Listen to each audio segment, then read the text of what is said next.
Уважаемые телезрители, вторая часть нашего погружения в мир художественной арзианской литературы. Перед нами Евгений Владимирович Четвергов. Я его благодарю за первую часть, в которой он по моей просьбе рассказал о своих книгах, своих повестях, наиболее ценных для него.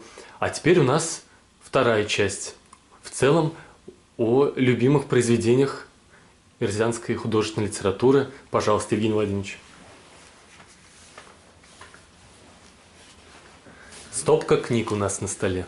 Начал читать, наверное, в 5 классе. Шла война, помню, а сестра моя старшая была заведующей клубом, собирала для фронта книги и приносила их домой. Они стопками лежали на подоконнике. Я почему-то выбрал «Ясное утро» Мани Валски, сборник стихов, и прочитал. Потом другая книга, маленькая, называлась она «Гайктаг Бандура». Не понял. Беру, начинаю читать, не получается. В чем дело? Почему? Беру снова. Не знал, что там масса грамматических ошибок. Оказывается, эта книга была на макшанском языке. Я и не знал тогда о макшанах, вот, и тем более о мордовском. Вот. Но читать начал рано. Удивляет меня то, что до 4 класса уроки велись только на эрзианском языке. Русский язык был предмет. И тем не менее, все-таки я нахватался смелости читать на русском языке. Помню маленькую книжицу, называлась она «Гаурош». Это отрывок из романа Гюго «Отверженные». Мальчишка Гаврош, который там на баррикадах что-то действовал. Я прочитал ее. Ну и пошли-поехали другие книжицы. А потом учительница в 5 классе русского языка Матрена Емельяновна как-то так ненароком мне положила на парту книжицу такую маленького формата. Называлась она «Ершов. Конек-горбунок». Буквально я за день эту книгу, эту сказку прочитал на русском языке. Вот. Ну и пошло-поехало. В 7 классе прочитал «Войну и мир». Конечно, ничего не понял, но сюжет, как с французами и прочие отступали, все это я осознал. Но понятно, о языке, какой язык, это мне понятия их не было, это детство было. Ну, а в 7 классе стала для нас достоянием вот эта книга «Чихан Пандо Ало». «Под горой Чихан». Это Самарская область, Покрестьевский район. Там описывается события. Автор Тимофей Раптанов. Я все задумался, почему так получается. Он умер в 1936 году, всего лишь в возрасте 30 лет. А вот стал читать через столько лет, и оказалось, что это был человек очень талантливый. И притом не только как талант, но и как организатор. Был редактором газеты «Ленина Киева» по Ленинскому пути. Редактировал районную газету. Умер в Ордатове, наверное, он там редактировал газету районную. То есть человек был трудяга, как говорят. Но, к сожалению, вот в 1936 году не стало его. И какая причина? Вот теперь меня мучает. Хочется узнать, какая причина. Потому что 1937 год на носу, а там 1938 не менее темный. Вот, поэтому хочется узнать. Но, понятно, тема его, тема того времени. Колхозы, совхозы, их организация, их, что их получилось. Ну и, с одной стороны, хорошо, что они встали на этот путь. Путь восхваления идей партии и правительства. Ну а с другой стороны, да, мы бы, если они не встали на дорогу тех идей, их бы не стало, и они никогда бы эту книжку бы не увидели. Вот собирался я напечатать статью о Есенине, происхождение Есенина, национальное происхождение Есенина. Называл эту статью, ну, неважно как. Дело в том, что, ну, сам Есенин пострадал их зять Насеткин, вот, женат был на сестре Есенина. Пострадал сын Есенина. В 23 года его расстреляли за то, что они выступали против создания колхозов. То есть они были правы. Был расстрелян Козлов за роман Михаил Курбатов. Был расстрелян, Рязанский. Причем Рязанский там что-то вот у них вместе было. И вот насколько важно этим руководителям нашим прислушиваться к голосу. Не хотят. А ведь они правду смотрели, видели эту правду. Чем это закончится? Раскулачивание, создание колхозов и так далее, и так далее. Вот к чему пришли. Вот в то время такой был лозунг, революционный лозунг. Давай, богачей, будем жить припеваючи. Теперь такой же лозунг. Давай все нации, все этносы, будем тоже жить припеваючи.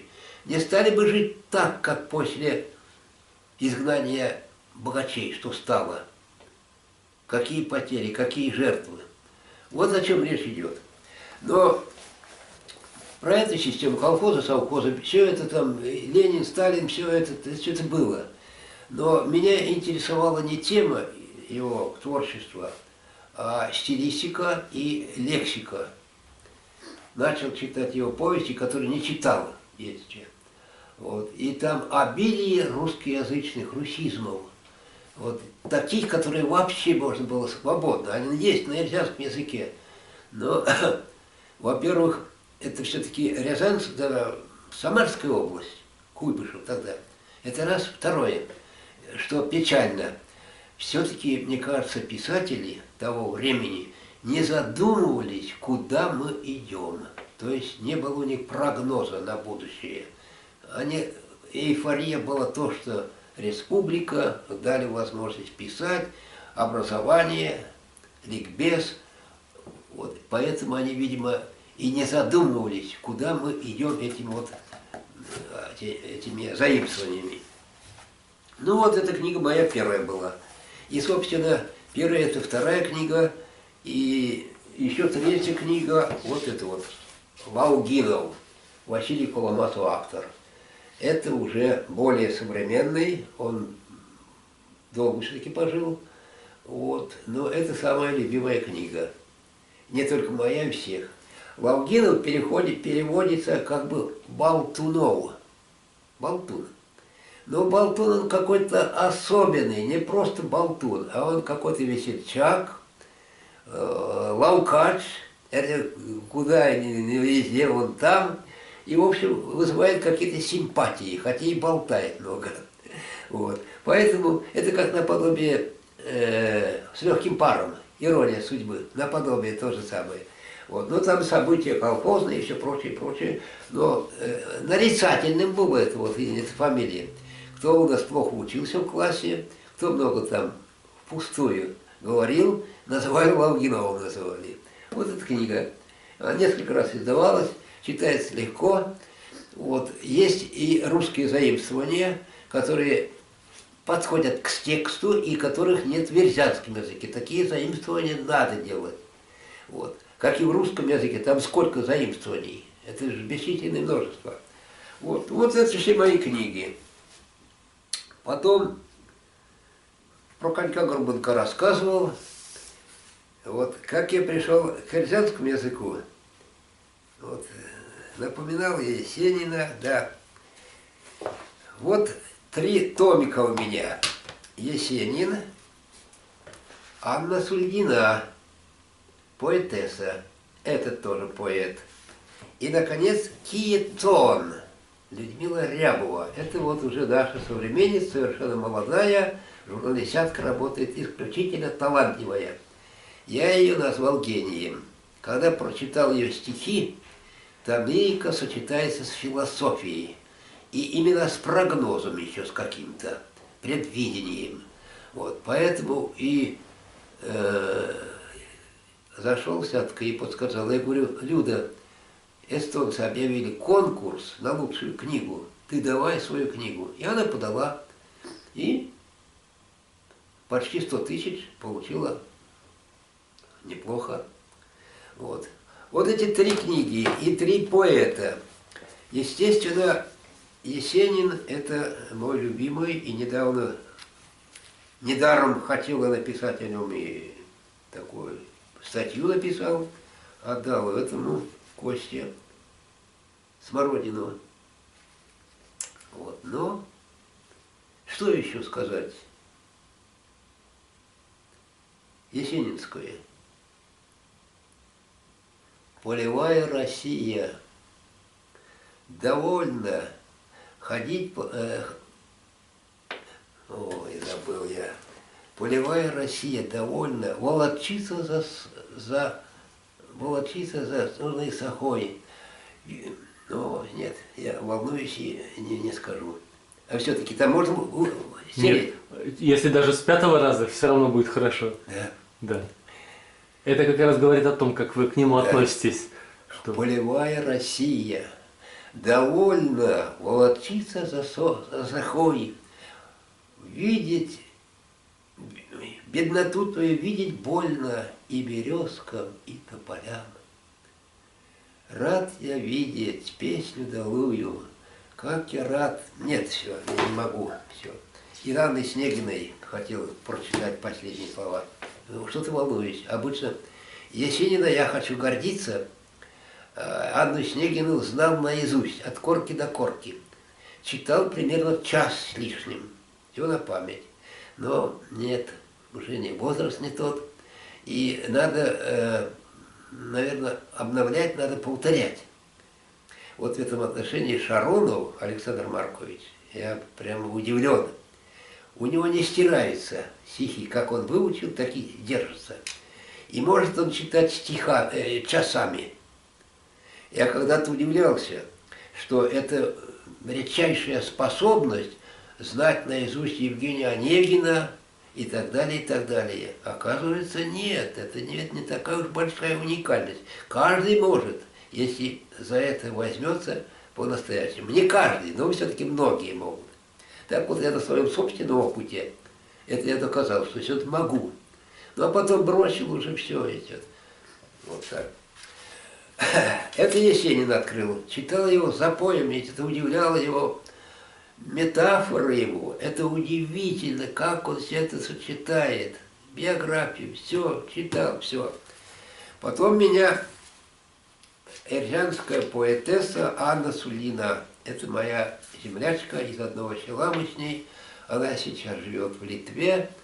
Вот, вышла замуж, там работает. Но еще у нее одна книжка есть, и больше нет. Но то же самое я рядом ставлю с Есениным. Поэтому я и принес эту книгу. Удивительные метафоры, эпитеты, сравнения, удивительный лиризм этой книги, музыкальность стиха. Вот этим и она меня покорила, Аня. Я открыл поэзию, эрзянскую поэзию благодаря ее имени. Ну и, наконец, Люда Рябова. Это уже наша современница, молодая совсем.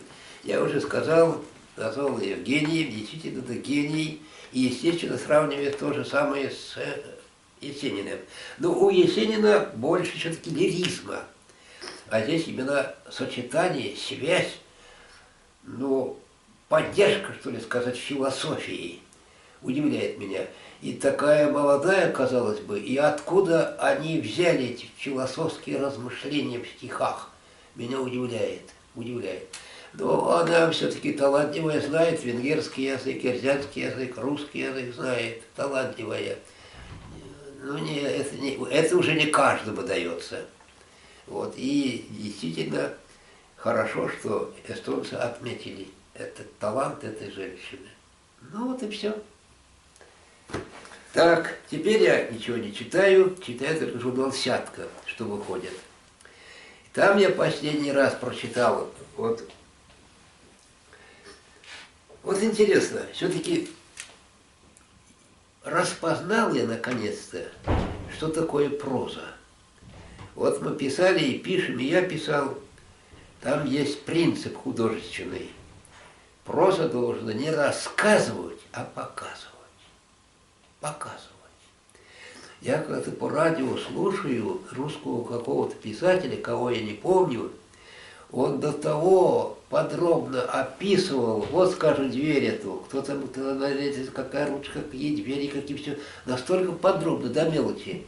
С одной стороны, это надоедает, может быть, и читателю, но с другой стороны, это если какая-то ситуация, надо показать ее, что вот в этой комнате вот это вот. Вот. Но, естественно, не все подряд, там многоточие, прочее. Вот. Вот и теперь я стараюсь так вот писать, что удается. Ничего не пишу. Вот что.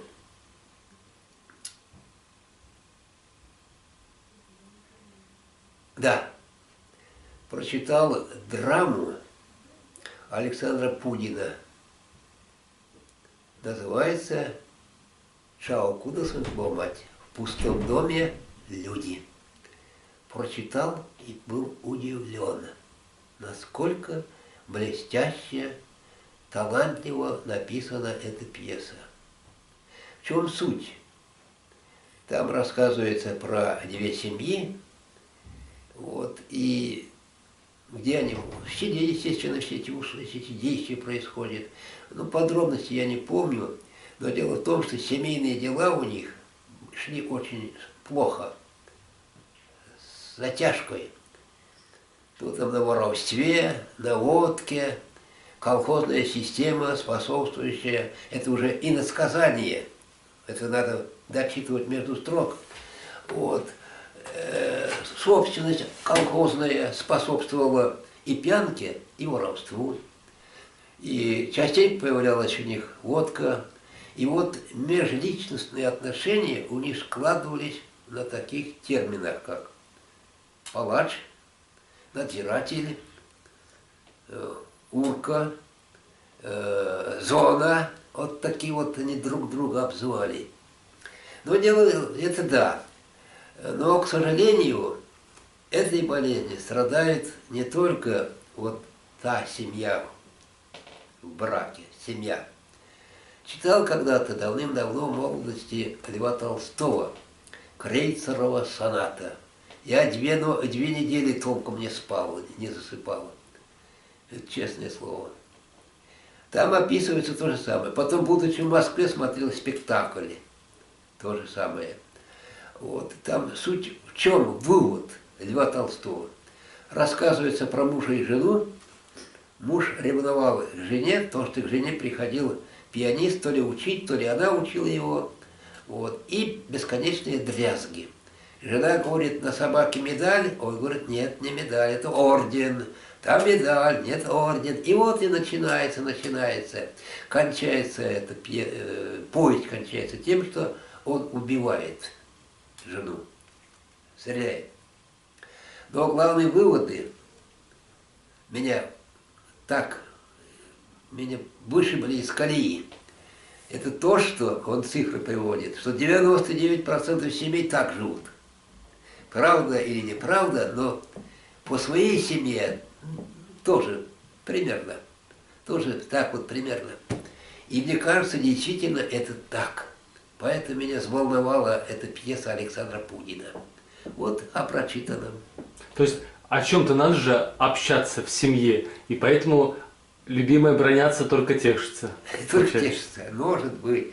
Но да. Вот такая вот история. И для меня вот это непонятно еще то в жизни, почему все-таки мало так читающих.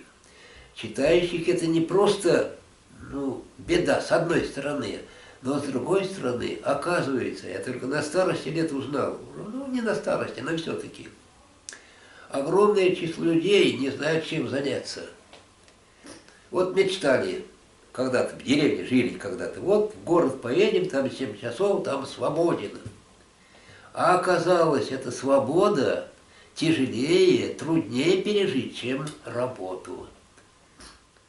Вот недавно ехал в автобусе в село туда, женщина радовалась, она не так, наконец-то вырвалась я из 4 стен. Не знаю, что делать. Не знаю, нет работы, нет, все. Это в село она ехала, чтобы там мотыгой пошвырять. Вот. Поэтому чтение, с одной стороны, и интересное занятие, с другой стороны, и время, в конце концов, тоже немного занимало бы. Интерес был какой-то. Нет этого. И к тому же огромное количество увлечений у человека. Мотыги собирать, карандаши собирать, самовары собирать, марки собирать. Так, время, наверное... Нет, продолжайте. 18:49, и продолжайте, да? Я зарядник подсоединил к камере. Вот. Вот такие дела. А вот расскажите еще, вы говорили, что в азиатском языке очень, как сказать, событие смерти, оно выражается разными, очень обилием терминов. Как вы это объясняете? Такое было близкое столкновение со смертью, столько переживаний у людей, у эрзян было связано с гибелью, со смертью. Как вот вы это объясняете? Так, наверное, вот этим и объяснить можно. Все-таки в таких условиях жили. Это трудно представить. Трудно представить. Вот самое такое печальное в истории рязанского народа — это Степан Разин, восстание Степана Разина. Вот я уже говорил, был на том месте, где в 1670 году казнили, где пытки проводились над людьми, это в Арзамасе, над рекой Теша, там пытались. Примерно всего было 11 тысяч репрессировано. Не репрессировано, а пыталось 11 тысяч. Вот. После этого начались страшные репрессии напросто на других людях уже. Там запрещали торговать, запрещали там, да, на каждые 10 домов ставили этого докладчика, как называется, стукача, как теперь говорим, на каждые 10 домов. Орудие металлическое, ну все запрещалось, все запрещалось. Конечно, такие испытания, и сколько таких смертей было. Да, кстати, там о смертях пишет, я уж сказал, Короленко, и потом я заглядывал в Институте языка и литературы, там есть альбом «Пытки 17 века», там чего только нет. И они многие именно применились там на дыбы и прочее. И, кстати, когда я там появился, обратил внимание на ямки. Ямки, ну, думаю, что это за такие язвы, такие на поверхности земли. Правда, травкой не заросли. Вот, картошку рыли, да не может быть, это форма другая, и потом размер этих ямок совсем другой. Вот, и не знал. Потом я прочитал у Короленко, он там объясняет, это там людей хоронили по горло, заваливали в землю, потом там он умирал, потом, не знаю, вытаскивали, что делали, не знаю что, но ямка все-таки осталась. Вот спустя даже спустя 100 лет после посещения этих мест Владимиром Галактионовичем. Вот. И вообще, вот мне непонятно, почему действительно люди ничем не увлекаются. Непонятно мне. Да самовар бы собирали или что-нибудь, ручки, карандаши там. Вот. Но нет. А у вас есть какой-нибудь любимый знак препинания или какой-то оборот речи, который вы чаще другого использовали в своих произведениях? Оборот речи. Это много. Или сюжетные линии, которым вам хотелось еще раз проиграть, новых героев провести через эти события, как они поведут себя? Сюжетные линии само по себе возникали, когда я описывал раскулачивание. Да, потому что повторы. Приходят, забирают, уходят, приходят, забирают, убирают, и все. Вот поэтому их даже и как-то рассказами нельзя называть в полном понимании. Вот, и более-менее все-таки хороший рассказ получился, это «Последний шаг». Вот это да. А так-то...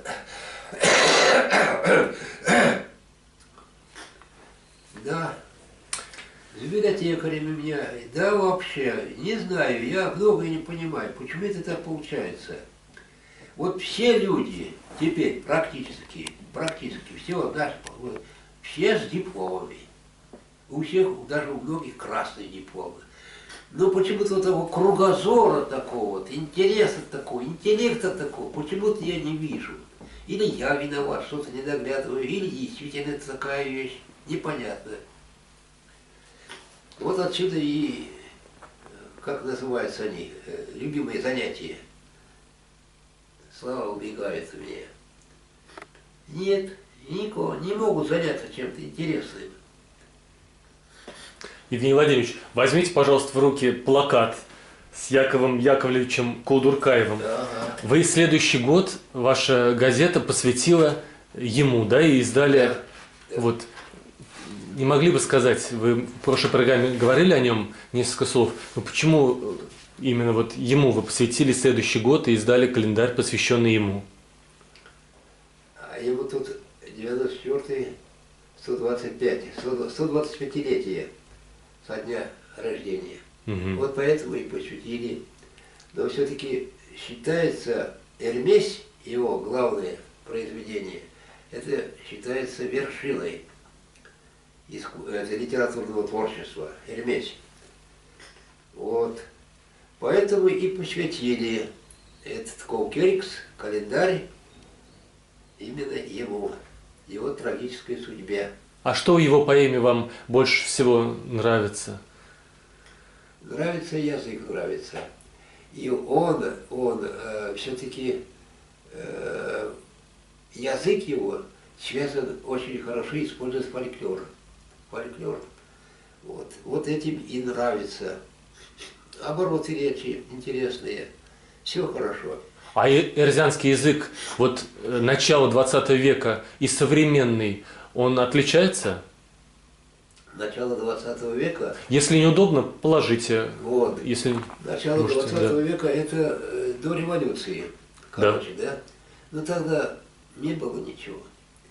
Советскую власть мы ругаем, но советская власть все-таки, они теперь говорят, мину подложили, прочее, прочее. Все-таки в истории человечества это была первая попытка дать свободу, ну, будем сказать, порабощенным народам, угнетенным народам или покоренным народам.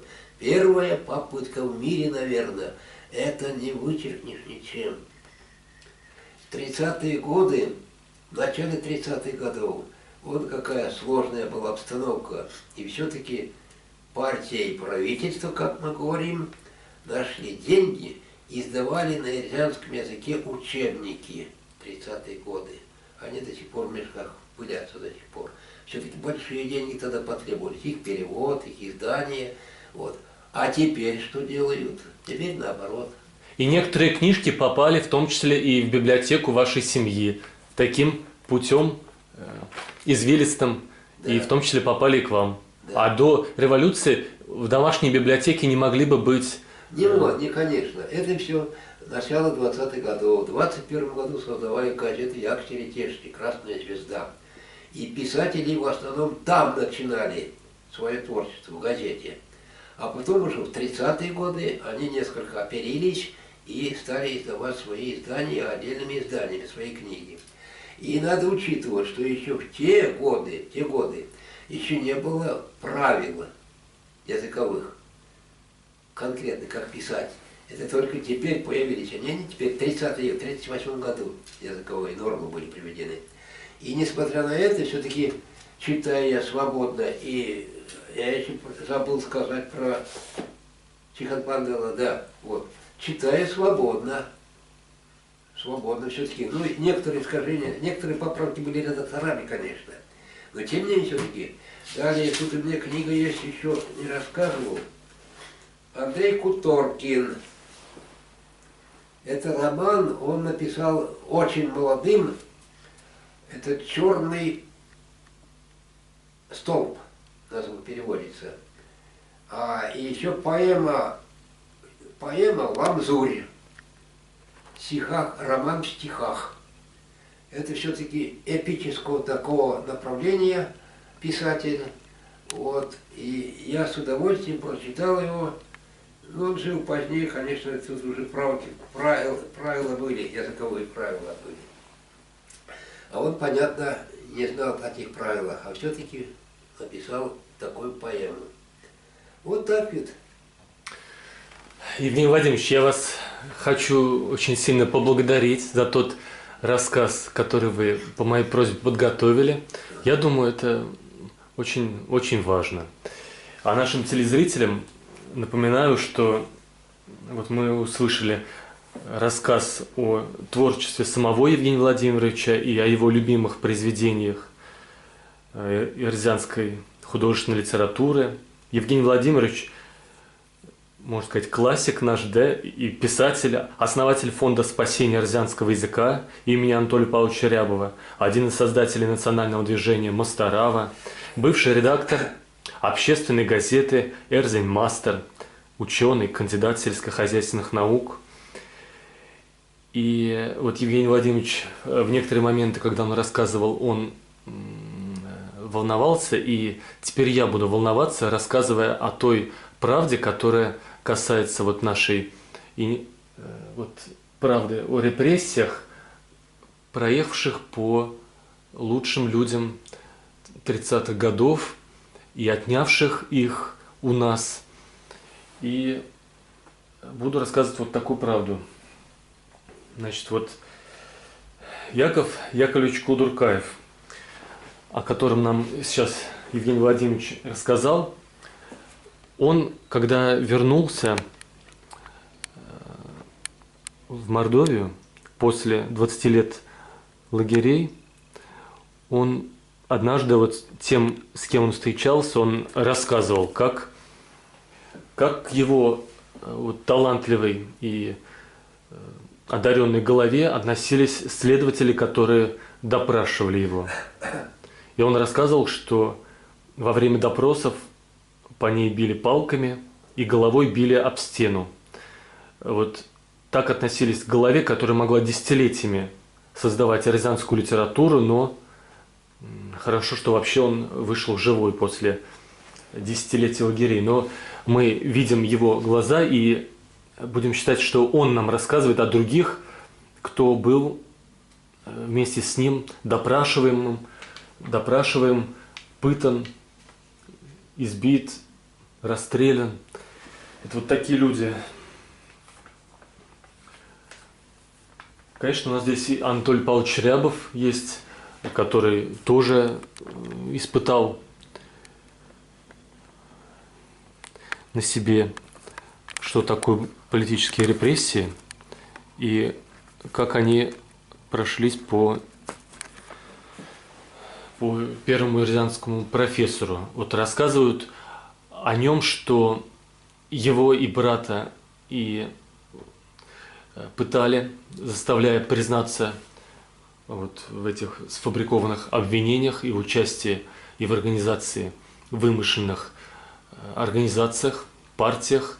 То есть у нас, получается, Сталин придумал, не было партийной жизни, не было конкуренции партии, но он придумал партии, как бы называя партии как бы аналог преступных группировок, что это запрещено было заниматься партийной жизнью, что если человек возглавляет партию, значит он возглавляет по сути какую-то антинародную организацию.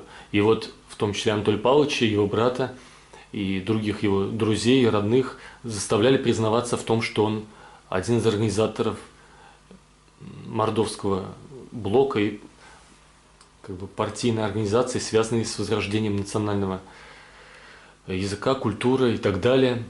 И тоже говорят о нем, что когда его с братом выводили на расстрел, во-первых, его пытками довели до того, что у него глаз, он в руках держал глаз свой, и на расстрел он выходил в объятиях своего брата, потому что сам уже не мог идти. Дальше вот за прошедшие несколько недель я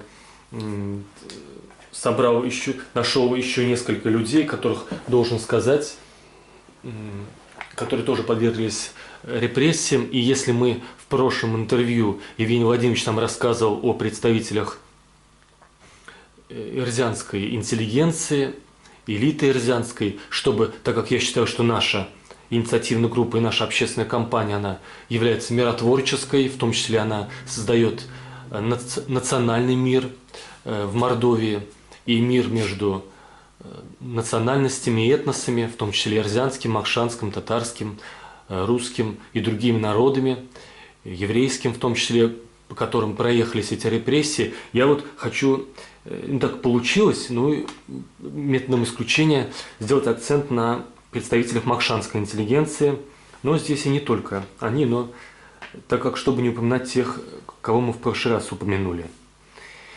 Значит, кто перечислил тех, кто был репрессирован и реабилитирован, то есть все органы власти России и Мордовии признали, что эти репрессии были необоснованы, наказаны безвинные люди, жестоко наказаны. Бывший редактор газеты «Мокшень Правда» и журнала «Мокша», поэт, махшанский прозаик, переводчик русскоязычной литературы на махшанский язык Петр Иванович Левчаев в 1937 году арестован, 21 июля 1938 года осужден к 8 годам. Но в итоге, как и по многим другим, эти 8 лет обернулись в 20 лет, потому что сроки продлевались, потому что коммунистической власти нужны были рабы. И он 20 лет провел в лагерях. Во время допроса Левчаева избивали до потери сознания. Когда его арестовали, на момент ареста он был отцом 3 детей. Дальше. Иван Андреевич Макушкин, заместитель редактора газеты «Мокшень Правда», 24 мая 1938 года осужден к 15 годам. Во время допросов его тоже били до потери сознания. Тоже 24 мая 1938 года состоялся суд над редактором газеты «Эрзень Коммуна» Кузьмой Давыдовичем Звездиным, отцом 4 детей, которого приговорили к высшей мере наказания и той же ночью расстреляли.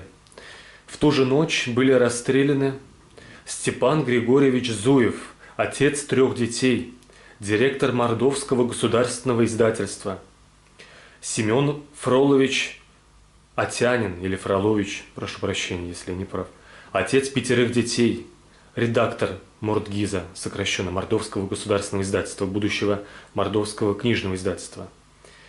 А на день раньше, 23 мая, расстреляли еще одного редактора Мордгиза, Якова Ивановича Клюканова, тоже отца 2 детей. В 1937 году литературный редактор детского журнала «Якстер Галстук», «Красный галстук», махшанский писатель Василий Иванович Виарт Ардеев, настоящая фамилия, был арестован за то, что сам пришел в НКВД, чтобы узнать об уже упомянутом Атянине Семене Фроловиче, который был арестован. И Василия Ивановича за то, что он всего лишь пришел узнать о своем друге, какова его судьба и каков возможный приговор, и в чем его обвиняют, его за это арестовали. И чтобы нужно было пополнять какое-то количество, список заполнить, и он очень подходил тем, что сам пришел в НКВД, тоже был подвергнут пыткам. Во время пыток его заставили выпить стакан собственной крови. 8 октября 1938 года его осудили к 8 годам. Дальше. Александр Иванович Завалишин. Псевдоним Александр Мордвин. Макшанский драматург, прозаик, публицист, бывший редактор газеты «Троицкие известия» Оренбургского уездного совета депутатов, бывший ответственный секретарь редакции газеты «Челябинский рабочий».